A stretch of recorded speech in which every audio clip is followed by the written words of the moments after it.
सुप्रभात। योगारूढ़ पुरुष, योगारूढ़ पुरुष, यह हमारी आज की आध्यात्मिक चर्चा का विषय। जो पुरुष कर्म फल का आश्रय न लेकर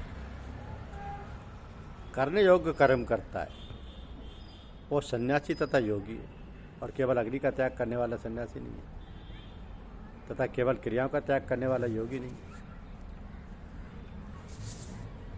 जिसको सन्यास कहते हैं उसी को तू योग जान, क्योंकि संकल्पों का त्याग न करने वाला कोई पुरुष योगी नहीं होता। योग में आरूढ़ होने की इच्छा वाले मननशील पुरुष के लिए योग की प्राप्ति में निष्काम भाव से कर्म करना ही हेतु कहा जाता है, और योगारूढ़ हो जाने पर उसे योगारूढ़ पुरुष का जो सर्व संकल्पों का अभाव है वही कल्याण में हेतु कहा जाता है। जिस काल में ना तो इंद्रियों के भोगों में और ना ही कर्मों में ही आसक्त होता है, उस काल में सर्व संकल्पों का त्यागी पुरुष योगारूढ़ कहा जाता है। अपने द्वारा अपना संसार समुद्र से उद्धार करे और अपने को अधोगति में न डाले, क्योंकि मनुष्य आप ही तो अपना मित्र और आप ही अपने शत्रु है। तो जिस जीवात्मा द्वारा मनो इंद्रियों सहित शरीर जीता हुआ है और जीवात्मा का तो वह आप ही मित्र है, और जिसके द्वारा मन तथा इंद्रियों सहित शरीर नहीं जीता गया है उसके लिए वह आप ही शत्रु के सदृश से शत्रुता में बरतता है। तो सर्दी गर्मी और सुख दुख आदि में मान और अपमान में जिसके अंतःकरण की वृत्तियाँ भलीभांति शांत हैं, ऐसे स्वाधीन आत्मा वाले पुरुष के ज्ञान में सच्चिदानंद घन परमात्मा संयुक्त प्रकार से स्थित है, अर्थात उसके ज्ञान में परमात्मा के सिवा अन्य कुछ है ही नहीं। जिसका अंतःकरण ज्ञान विज्ञान से तृप्त है, जिसकी स्थिति विकार रहित है, जिसकी इंद्रियां भलीभांति जीती हुई है और जिसके लिए मिट्टी पत्थर और सुवर्ण समान है, वो योगी युक्त अर्थात भगवत प्राप्त है, ऐसे कहा जाता है। तो सुहृदय मित्र वैरी उदासीन मध्यस्थ द्वेष और बंधुगण में धर्मात्मा में और पापियों में भी समान भाव रखने वाले अत्यंत श्रेष्ठ है। मन और इंद्रियों सहित शरीर को बस में रखने वाला आशा रहित और संग्रह रहित योगी अकेला ही एकांत स्थान में स्थित होकर आत्मा को निरंतर परमात्मा में लगावे। शुद्ध भूमि में जिसके ऊपर क्रमशः कृषा मृगशाला और वस्त्र बिछे हैं, जो न बहुत ऊंचा और न बहुत नीचा, ऐसे अपने आसन को स्थिर स्थापन करके उस आसन पर बैठकर चित्त और इंद्रियों की क्रियाओं को बस में रखते हुए मन को एकाग्र करके अंतःकरण की शुद्धि के लिए योग का अभ्यास करें। काया सिर और गले को समान एवं अचल धारण करके और स्थिर होकर अपनी नासिका के अग्रभाग पर दृष्टि जमा कर अन्य दिशाओं को ना देखता हुआ ब्रह्मचारी के व्रत में स्थित भय तथा भलीभांति शांत अंतःकरण वाला सावधान योगी मन को रोककर मुझ में चित्त वाला और मेरे परायण होकर स्थित हो गए। वश में किए हुए मन वाला योगी इस प्रकार आत्मा को निरंतर मुझ परमेश्वर के स्वरूप में लगाता हुआ मुझ में रहने वाली परमानंद की पराकाष्ठा रूप शांति को प्राप्त होता है। तो ये योग ना तो बहुत खाने वाले का, ना बिल्कुल ना खाने वाले का, ना बहुत सहन करने का स्वभाव वाले का, और ना सदा जागने वाले का ही सिद्ध होता है। दुखों का नाश करने वाला योग तो यथायोग्य आहार विहार करने वाले का, कर्मों में यथायोग्य चेष्टा करने वाले का और यथायोग्य सोने तथा जागने वाले का ही सिद्ध होता है।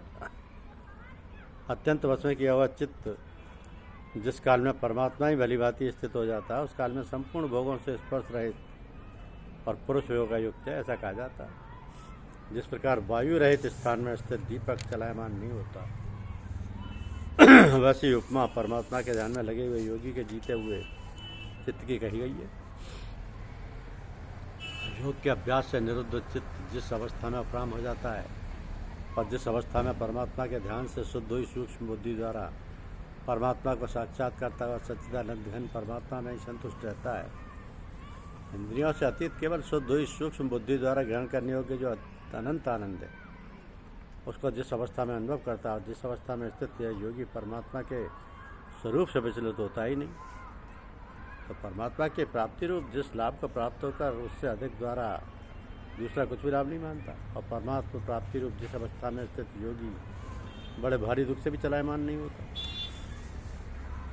जो दुखरूप संसार के संयोग से रहित है तथा जिसका नाम योग है, उसको जानना चाहिए वह योग ना उगता हुए अर्थात धैर्य और उत्साहयुक्त चित्त से निश्चयपूर्वक करना कर्तव्य है। संकल्प से उत्पन्न होने वाली संपूर्ण कामनाओं को निश्चित रूप से त्याग कर और मन के द्वारा इंद्रियों के समुदाय को सभी ओर से भली भांति रोककर क्रम क्रम से अभ्यास करता हुआ प्रति को प्राप्त हो तथा धर्म युक्त बुद्धि के द्वारा मन को परमात्मा में स्थित करके परमात्मा के सिवा कुछ भी चिंतन न करे। ये स्थिर न रहने वाला और चंचल मन जिस जिस शब्दादि विषय के निमित्त से संसार में विचरता है उस विषय से रोककर यानी हटाकर इसे बार बार परमात्मा में ही निरुद्ध करे।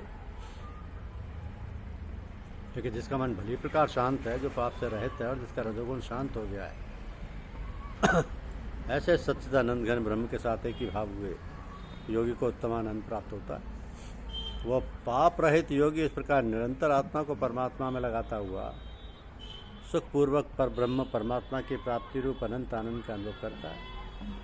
तो सर्वव्यापी अनंत चेतन में एक ही भाव से स्थित रूप योग से युक्त आत्मा वाला तथा सब में संभाव से देखने वाला योगी आत्मा को संपूर्ण भूतों में स्थित और संपूर्ण भूतों को आत्मा में कल्पित देखता है। जो पुरुष संपूर्ण भूतों में सबके आत्मरूप मुझ वासुदेव को ही व्यापक देखता है और संपूर्ण भूतों को मुझ वासुदेव के अंतर्गत देखता है,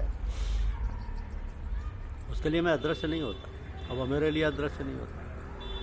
तो जो पुरुष एक ही भाव में स्थित होकर संपूर्ण भूतों में आत्मरूप से स्थित मुझ सच्चिदानंद घन वासुदेव को भजता है, वो योगी सब प्रकार से बरतता हुआ भी मुझ में ही बरतता है। जो योगी अपनी भांति संपूर्ण भूतों में सम देखता है, सुख अथवा दुख को भी सब में सम देखता है, वह योगी परम श्रेष्ठ माना गया।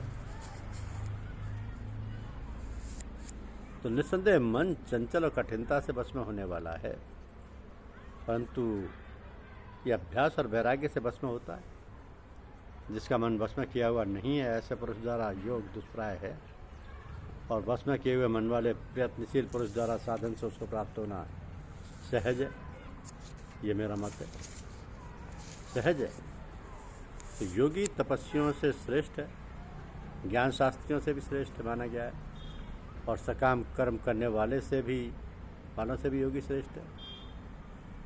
इससे हे अर्जुन, तू योगी हो। संपूर्ण योगियों में भी जो विद्वान योगी मुझ में लगे हुए अंतरात्मा से मुझको निरंतर भजता है, वह योगी मुझे परम श्रेष्ठ मान्य है। धन्यवाद। यूट्यूब चैनल को लाइक और सब्सक्राइब अवश्य कीजिए।